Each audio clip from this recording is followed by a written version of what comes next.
Hi, this video will showcase how to fetch a requester's incidents list in ServiceNow. AutomationEdge has ready connectors to ServiceNow, or in some of the cases, we can use the advanced REST client to connect to ServiceNow. Let us begin. I am in Process Studio. I have created a project and a workflow, list ServiceNow incidents. Let us begin by creating parameters for ServiceNow connectivity. Double-click on the canvas. On the Parameters tab, firstly, let us define the auth parameter for authentication to ServiceNow. It is of the type credential, and in the default value, let us provide the ServiceNow username, the ServiceNow password, and in the parameter 1, let us provide the ServiceNow base URL. Click OK. Let us create one more parameter for the requester whose incidents list we wish to fetch. Put the same in the description. It is of the type string, and let us provide a default value. Click OK. Let us start with the get variable step. It is also an input step and can be the first step in the workflow. Let us configure it. Click the get variables. At the moment, we are interested in the 4 parameters for authentication: username, password, the base URL, and the requester. Let us give the user-friendly name for auth parameter 1, that is base URL. Click OK. Now drag and drop a modified JavaScript value step. Let us configure it. Call it API URLs. Let us create the variables for the HTTPS request URLs for the incident table and the system users. The first one, URL, is created by appending the API table incident path to the base URL, and the second sys user URL is created by appending the API table for the sys user to the base URL. Get the variables. Click OK. Now drag and drop an advanced REST client step to fetch the sys ID of the requester. Let us configure it. The HTTP is of the type getRequest, and we will get the URL from a field. So the HTTP request URL is sys user URL we defined in the JavaScript step. In the Parameters tab, we need to pass the requester name key, and the parameter value is the requester.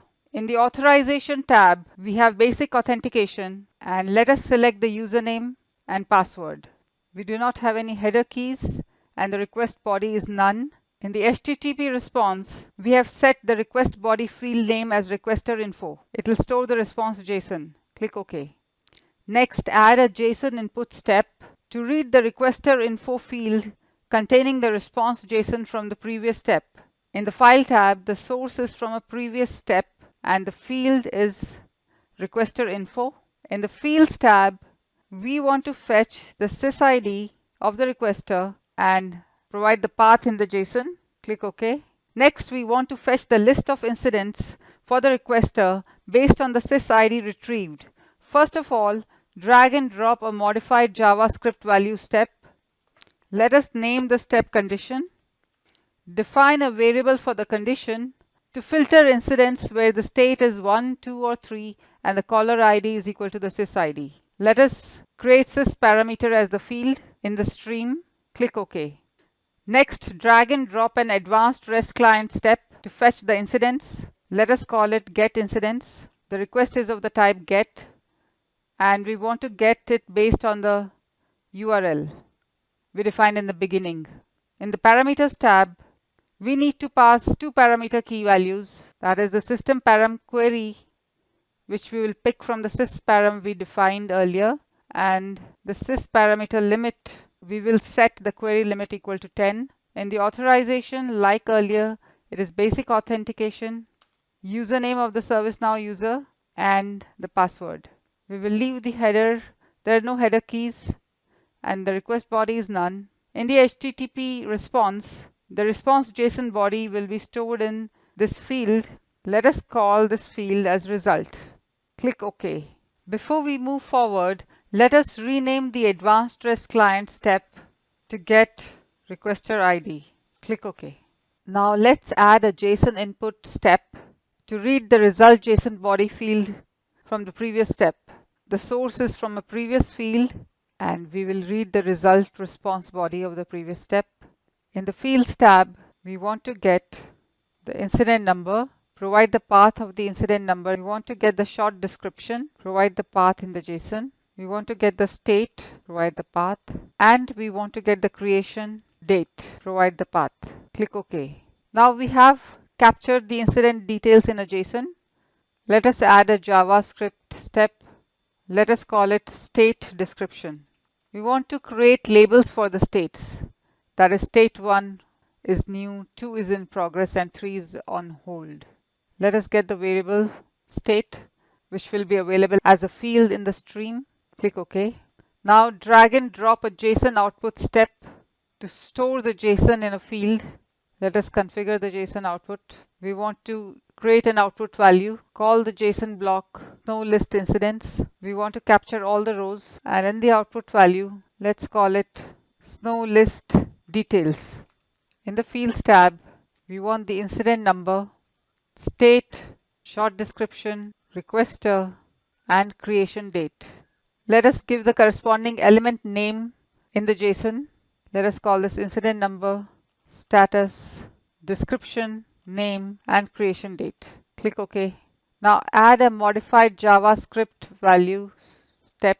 Let's call it success message. Now create variables to store the state and the success message. We've created the two variables success message and A status, and also create variables for the status, success message, and the JSON output field, that is ServiceNow List Details, containing all the incident details. Now click Get Variables to make the success message and A status as fields in the workflow stream. Click OK. Now let us set up error handling in the workflow. First of all, let us set the error handling for requester ID not found. Drag and drop a JavaScript step.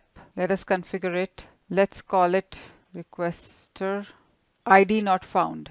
Let us define variables for the A status and error message, and also define variables in the workflow at the root level. Let us get the variables so that A status and error message are available in the workflow stream.